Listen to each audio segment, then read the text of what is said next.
I'm 16 years old trying to walk out of a store and this security guy come, hey, 20. He's like, come, let's go this way in Swahili. I took us out to the back and the guy's like, those lollies cost about 60 shillings altogether. Yeah. He's like, you have to pay now or you go in that meat grinder? I'm like, what? Is that what he said? And he stripped my friend. My friend is screaming. And he turns the machine on and he's like, is this the kind of life you want to live? How old are you? My friend's screaming. He's like pulling him across and then he turned it off. He's like, if you ever come back here again, you're going in there. And you're going home in a meat grinder pack. And I'm like, oh. Hello, welcome back to the Game Chat podcast. Always a pleasure, never a chore. In today's episode, well, damn, it is an exclusive to Floppy Productions. This man has never told his story before, and he's making quite the name for himself on TikTok. You may even recognize him from these little sound bites. Damn! Spread the love, not the hate. Peace. From growing up in Africa to 4 near-death experiences, coming to Australia as a refugee, dealing with racism, and gaining a huge following on TikTok, Dok's mindset and perspective on life is truly one you need to listen to and take on board. As always, we appreciate you taking the time to listen to the podcast, and I really hope this episode helps anyone out there who needs it. Let's do this. So to start off the podcast, we pretty much ask each of our guests, if Steve Irwin had to describe you, 3 things about you, well, what would he say? Probably funny, maybe. I think. I'll back that up. Probably positive and really loving person, I think. Oh, legend. So did you grow up in Australia? Were you born in Australia and all that, or? I moved to Australia as a refugee in 2004, really? actually. What was that like, trying to get here as a refugee? So like I was young, but I'm remembering the process, man. Like it was.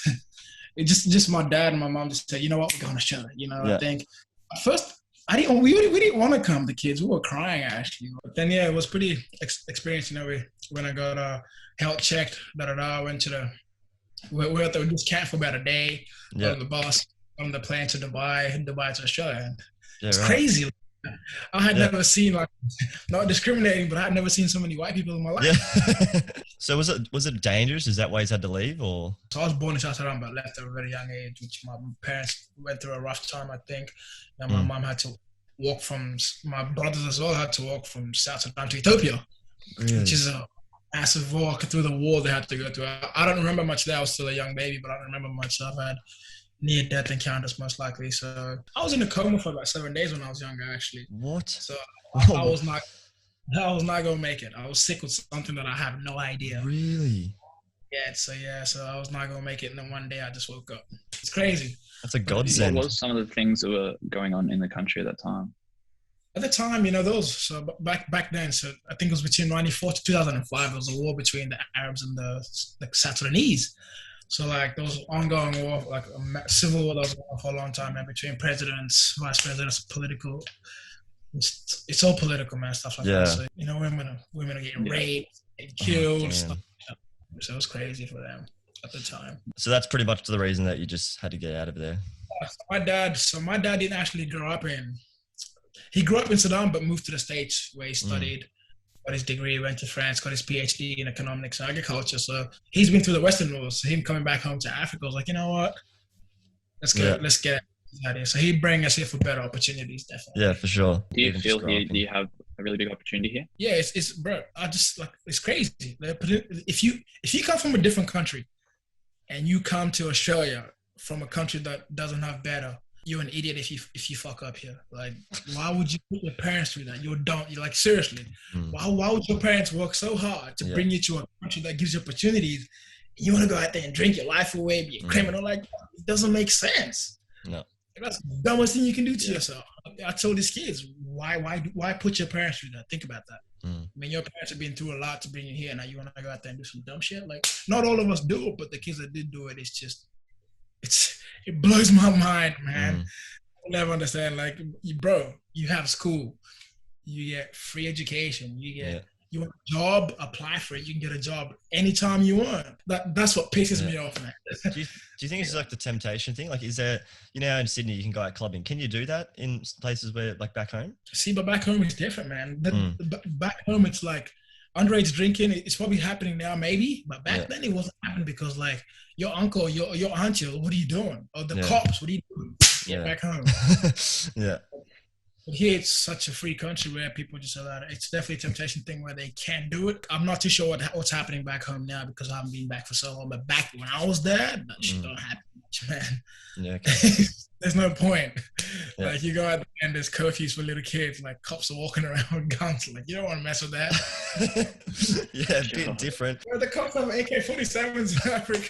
In Kenya, so it's not little handguns. AK-47s. Yeah. Oh. Yeah, that is nuts. Eh? Like I would not be a smart ass to any security guard, any cop, if I was in Africa. They shoot first, talk later, man. That's what it's all about. Oh my gosh. That's what it was. Shoot first, talk later. You want to be a smart ass.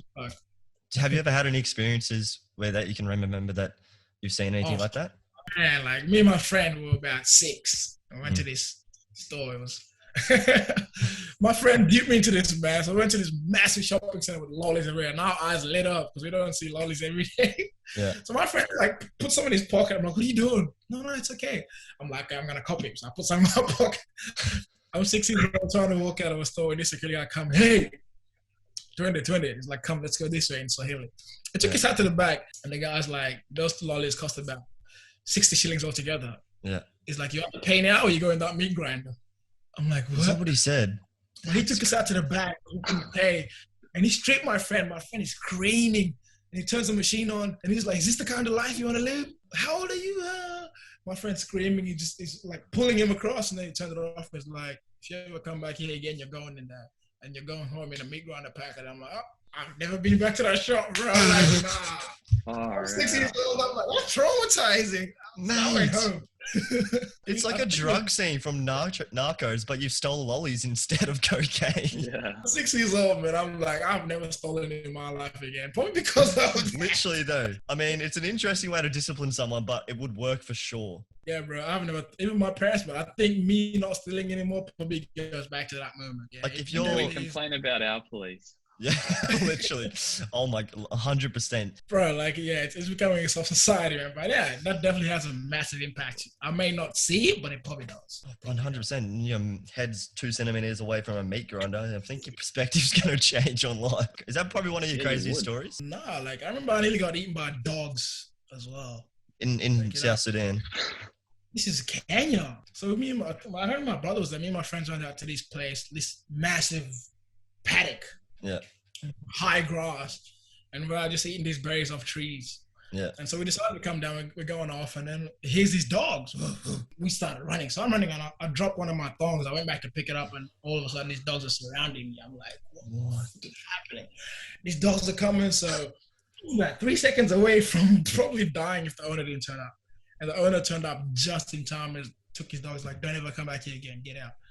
I'm like, holy crap. That'd be such a painful way to go as well, getting mauled by something. Bro, it was like 6 dogs. I was scared. A 6-year-old versus 6 dogs. I mean, if it was on sports bet, the odds would be pretty high. Nah, it's pretty interesting, man. Just life experiences teach you. It's just so different because when I was when I was 6 years old, probably the worst thing that happened to me and maybe stub my toe on the side of a bench. This bloke's getting surrounded by 6 dogs. The thing is, as kids, it wasn't like here where your mom's always with you. I was walking around at 6 years old, like wherever I wanted to go, I just go. Really? Yeah, bro. I could go into pubs at the age of 6, 7, 8. That's some pretty funny stories, man, back home. It's crazy. So, okay, what's your craziest story? Or them two are probably the craziest. To be honest, like I've nearly died at least 4 times in Kenya, man. I remember me and my brother one time, bro. Oh my God, we're coming down a hill. So my brother's doubling me in a bike, and my friend's standing on I'm sitting on the handlebars, and my friend's standing at the back of the pegs. Coming down this massive, we're going 40 kilometers an hour. Yeah, jeez. All of a sudden, it was a busy street, so this car starts going backwards, like reversing. And my brother couldn't go to the left side because those cars coming, so he would have got hit. He couldn't go on the football, he would hit me. So he just went straight into the back of the car. Boom. And my head was going through the windshield, but he pushed my head down and hit my head so hard. I don't even remember anything, to be honest. His hand went through the windshield and nearly lost his pinky. And I think I woke up about 10 minutes later. And I wake up to somebody trying to take my brother's bike. He's there fighting. I'm like, what the hell just happened? I don't remember much from that day, but I think my father. I wouldn't either. If my head went through the windshield, I probably would have died if my brother didn't push my head down. Mate, you're a lucky boy, eh? And another one, this is probably the closest I've ever been to death in my life. Oh my God. My friend was doubling me in the bike again. And this bike is small, so we're coming down this hill. And there was a car behind us, and I fell off the bike. And as I fell off my roll, and the car came, I swear to God, he was 2 inches away from my head. I'm sitting there under the car looking up. I was like, no way. And so the guy comes out of the truck and he hits me. He's like, what the fuck are you doing? I'm just going crazy. I'm like, I'm just a kid. I don't know. I'm like, yeah. So I went home that day. I was like this, man. I was like, wow. Happened. Surely you probably thought to yourself, yeah, maybe that bike and me aren't supposed to, have good times together. It's probably time to stop riding the bike and getting doubled off my mate. You're the one that's not even riding the bike. Like, surely you go to your mate, okay, maybe it's trying to switch positions now. Like, you nearly killed me at least 3 times. Stitched up here. Yeah. It's interesting though, man. Like, from the beginning for me, when I was in that coma, my name means something that never gets knocked down. So it means literally something that doesn't break. So it goes well with me. I think, so it just means something that never falls. And that's why, so it's pretty interesting how my name leads into all this, man. That is crazy, eh? Well, did you have like any encounters with wildlife or anything like that? Like, were you around that sort of stuff, or were you more in the city? See, people don't know that. Like, the way it works out there, it's actually, the wildlife doesn't come into the cities much because it's all fenced up. But you do see crazy things sometimes. You may see lions. Damn. It does happen. Yeah. If you go to the wrong place. That's crazy. People think like Australia is one of those weird places. It's like so many dangerous stuff here. Man, like Africa, there's lions walking around. Like, come on. Australia's cute compared to Africa. You see monkeys everywhere. So monkey was something that you see. It's like seeing birds, basically. Really? You just see them on roofs, on trees. It's like just normal birds, basically. That's what it's like. And monkeys are dangerous, bro. They're pretty smart as well. That's the funny part. So if they saw you were kind of scared, they would take their chances. Well, what do they do? Some just attack you for fun, bro. Like, they're bullies. Like, some. Wait, you've had a run in with a monkey before? Definitely, I've been chased. They're everywhere. Like, in Kenya, those monkeys you see them everywhere, to be honest. And you see the bigger ones, they just look at you for fun. And monkeys are smart, they like to play around. I like this kid, I'm gonna go bully him. So they just start throwing rocks at you. Like, they just do that for fun. Yeah, and now you're in Australia and you got to worry about the essays, not the monkeys anymore. I'm not sure what would be scarier, an essay or a monkey. That's a question. Okay, so on this podcast, to break it up a bit, we're going to play a game called the Word Association Game. The guest on each show will have to match the words we say. For example, if the word is modern and I would say warfare, if the guest says warfare as well, that's 1 point. If they get 5 points, they win a gift voucher. Today's theme is Australia. Let's see how Doc goes. Okay, your first word is sausage. Sizzle. Oh, no. Yeah. You're locking in sizzle? I'm locking in sizzle. I think that's the first thing I'm going with the first thing that comes to my head. All right. Okay, the next word is fairy. Think Australia. The bread? Fairy bread? Yes, exactly. That's what I was thinking. Yeah, fairy bread. Awesome. Okay, next word is Mac. Computer? Go with that. Your next word is coals. Bullets. Yeah, rate that. All right, last word is veggie. Carrots. Okay, I'll rate that. All right, let's... White. Huh? Are you locking in white on carrots? What do you reckon? What do you reckon Cameron will think? Carrots. Okay, we're going to see if Cameron's on the same page and he thinks like Doc. All right, I honestly think we're in a good chance here. Cameron, your first word is fairy. Think Australia. Before I start this, everyone just think Australia. Bread. Bang. Let's go. Let's go. All right, we're 1 down. Cameron, don't get too confident. All right, your next word is coals. Bullies. Bang. Okay. Bang. Yes. All right, we're 2 down. Okay, this is where it gets a bit... I think this is where we might have some problems. Okay. Yeah, definitely. Your next word is Mac. Okay. See, look, I'm either thinking McDonald's Mac or Apple Mac. I'm going to go with Big Mac. He's dropped his marbles. He's spilled his marbles. Doc said computer. Look, to be fair, I would have gone with Big Mac as well. I don't know.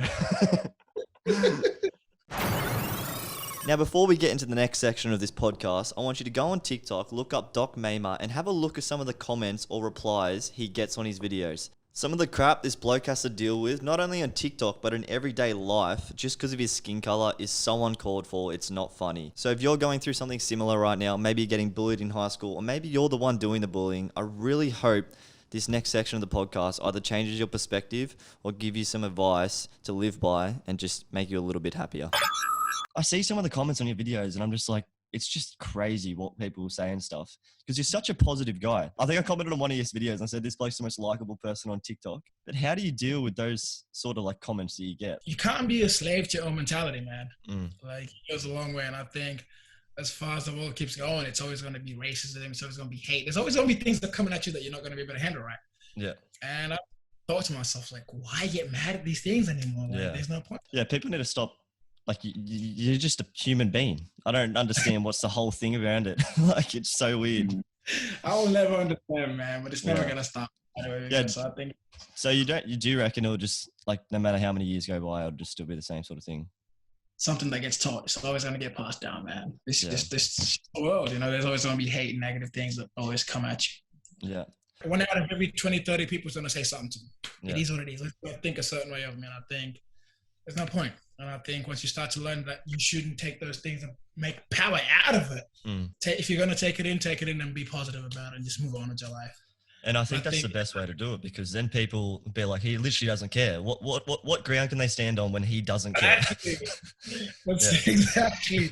People always say, but why don't you get mad? Yeah. That's not right. I'm like, you can get mad if you want, but don't get mad at everybody else for it. I think, the problem with people these days, I go on TikTok, people, African Americans, Indigenous Australians, South Sudanese, they get mad, but they get mad at the whole population. Yeah. Like, how you hating everybody else because somebody said this to you? Well, you can't do that. I'll just laugh. I'm like, it is what it is. Did you have to deal with this sort of stuff going through high school and stuff like that in Australia? Or? I think I didn't even know racism existed until I came to Australia. Really? Like, I never thought my skin color was anything. Nobody ever mentioned skin color back in Africa. Kenya, like nobody ever spoke about skin color. I came here year 4 and, I didn't know. Like, people look at me like, oh, he's so black. Look at him. He looks like burnt toast. I'm like, okay. I got to about year 8. That's when I'm like, so this is what racism is. What? Yeah. And I think that patch of me not really caring and not knowing built who I am today because I didn't really care that much, I just thought of it as another swear word or another slur word. It is what it is. I didn't think of it as, okay, he hates me because I look like this. But no. Yeah, exactly. Yes. And the fact that that's all they can say about you, mate, you're a pretty good looking bloke if that's all they can say about you. People tease me in high school for my nose, my ears, how small my mouth is. One of the biggest things I'm teaching people on TikTok without even realizing is learning how to love yourself. Yeah. Like, regardless of what anybody says to you.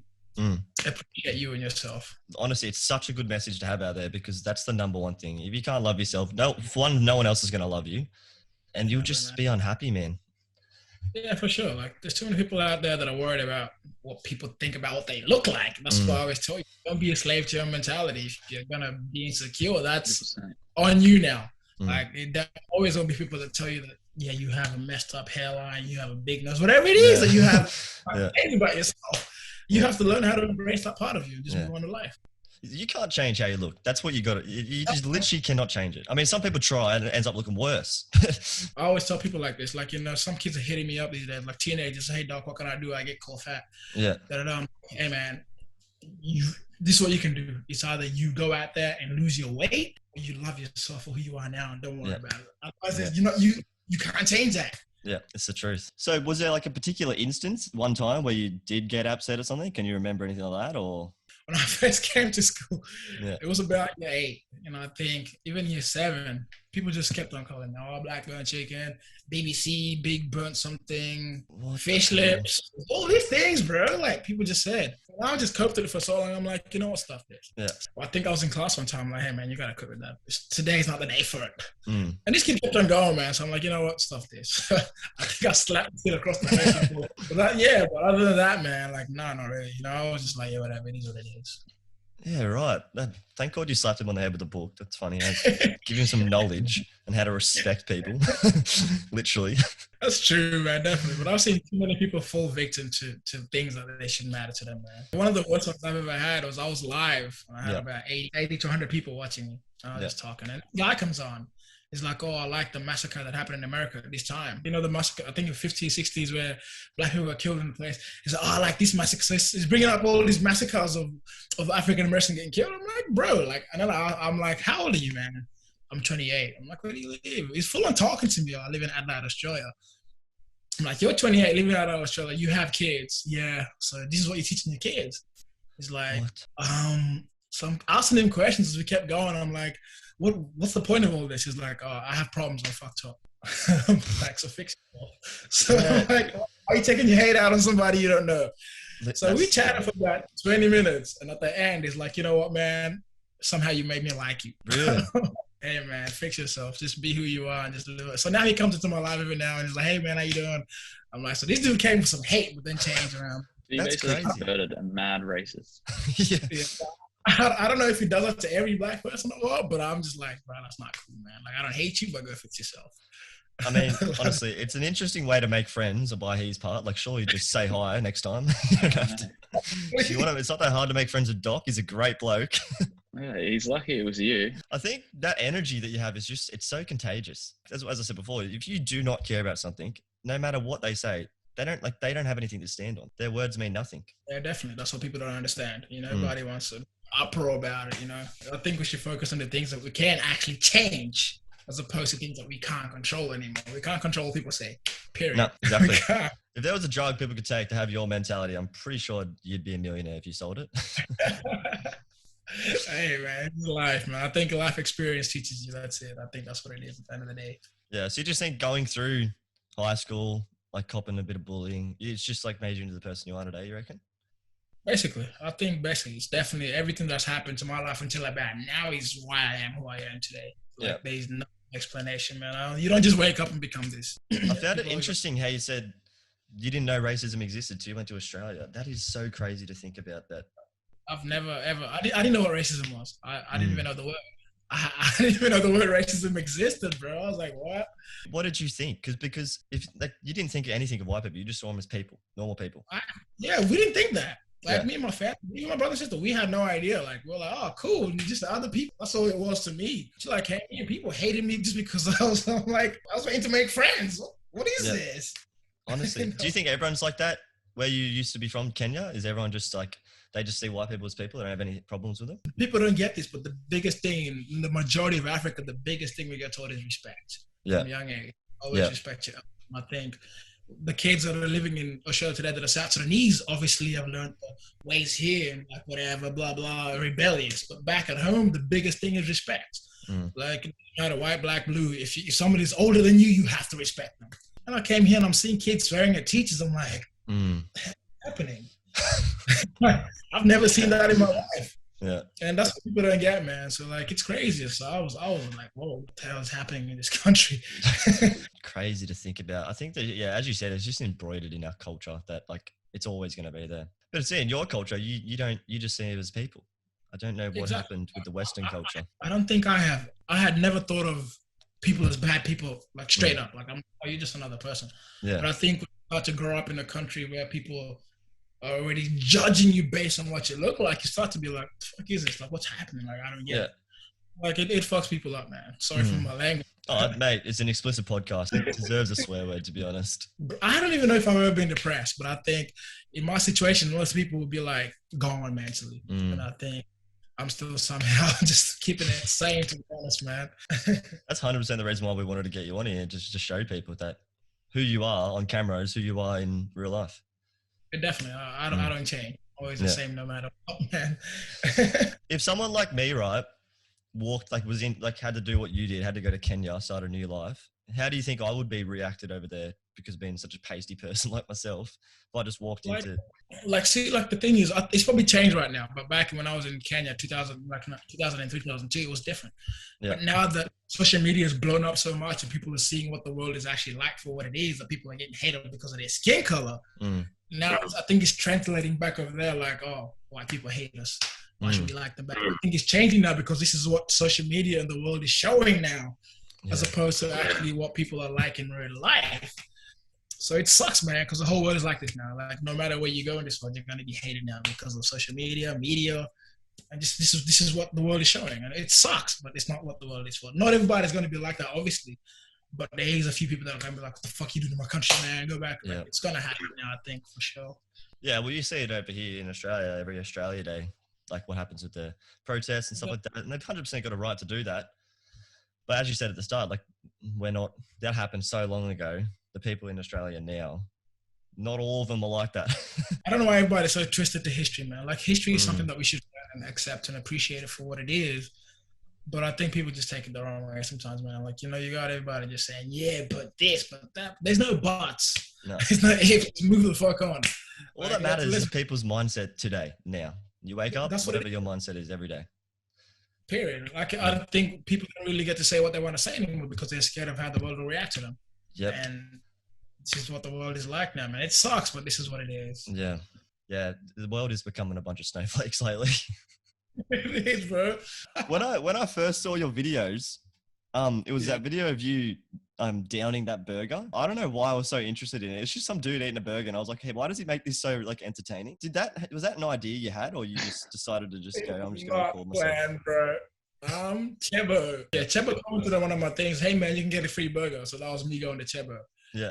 And my girlfriend videoed me eating that, and I said, "Damn," without even knowing. Yeah. And I ate the burger upside down without even knowing. And then it became a thing on TikTok. I'm like, wow, I did not plan that at all. That got you some massive traction, eh? You got a lot of views, and I was like, this place just eat a burger, and people love it. What happened, bro? It's weird. The question everyone wants to know the answer to: what's the best burger you've ever had?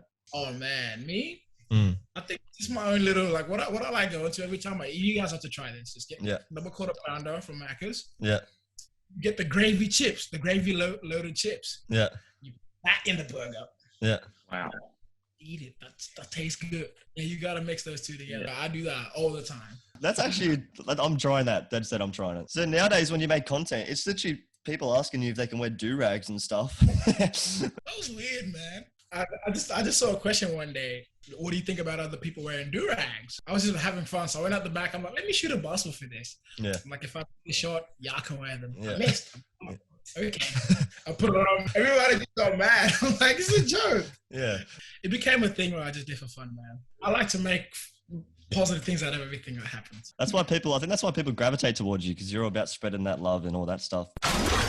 What's the plan going ahead? Like, what's your plan going ahead? Do you have any like plans for the TikTok or? Right now, the thing is, maybe we'll see. I may try to get, more following on social media as well, the more following you have, the more you can do, I guess. I think one of the biggest things for me is just helping people. And I think, once you see something happen on a positive note from you, it puts a smile on your face and everybody else is around you, man. Like it's crazy. And I think that's the biggest thing for me, man. We'll see where it takes me, but hey, it's a free world, I guess. We just got to keep moving forward.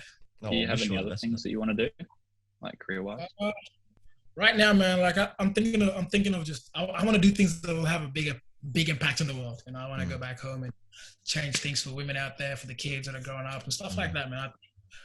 We owe it to ourselves to do something. People who come from home, Africa's home for us, South Sudan. I think we come here, educate ourselves, learn what we need to learn, go back and change our country for the better, man. I think that's the biggest thing for a lot of us who are avid. That's what we should be thinking about anyway. Yeah. Yeah. So I want to go. Bad situation over there. Yeah, man. It's just politically out there. It's just bullshit. I think it's just a mess, and I think that's something we, the ones who are out here and kind of know better now. I mean, I'm not gonna speak for people out there, but we need to make some kind of change out there. We need to put our input and help what it is. Okay, Doc, just imagine that you're Steve Irwin, right? And you have to describe, just a perfect mindset to people and how they should live their life. What would you say?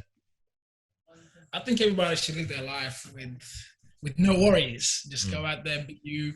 Don't worry about what people say about you, and just be yourself to the fullest, man. Yeah. I think that's the world we should look at. Be yourself and don't be a slave to your own mindset, period. Yeah. That's the biggest thing, man. I've taken out of this, don't be a slave to your own mindset. I like that quote. I learned it off some guy. What's his name? It's a motivational speaker. Yeah. That's the only thing I took out. Don't be a slave to your mindset. I'm like, that's a really good one. Don't be a slave to your mindset. That's huge. Cool. Well, thank you so much for doing this. People can obviously know who you are. They will watch this, but where can people find you? Instagram, TikTok. That's probably the only 2 social media sites I use. Yeah. Just to be a bloke who goes through stuff that not everyone goes through, and is just stuff that you shouldn't go through because of your skin color and the way you've come out of it, and you literally don't care. I don't think people understand how hard it is, how hard that would be. Resilience. Yeah, definitely. I think, What's the word? You always ask me how I do it, but I don't have any answers. It's just who I am, I guess. It's just hard to explain. Hey. Yeah. All right. We'll end on this. Can Floppy Productions wear a do-rag? Yeah, I can wear them for real. You guys on the show, they can wear them, man. Let's go. You heard it here first. All right. Thanks, man. I'm going to the store tonight. Sounds good. Appreciate you, man. You take care. You too, man. Thank you so much. Have a great week. We'll stay in touch. I'll stay in touch for sure. All right, see you, bro. Well, that episode was personally one of my favorites to record. Doc is such a likable human being, and you can really tell what he has gone through today has shaped him into the man he really is. I mean, he's gone through the ringer of bullying, harassment, racism, coming to the country as a refugee, even 4 near-death experiences, and he still gets up every single day with a smile on his face and a positive mindset. So next time you're going through something rough, I want you to listen to this podcast or go check Doc out on TikTok at Dok Mamer. His energy, his videos, they'll just put a smile on your face. Anyway, thank you for listening to the Gain Chat podcast. Always a pleasure, never a chore. And until next week, as Doc would say, don't be a slave to your own mindset and spread the love, not the hate. Peace.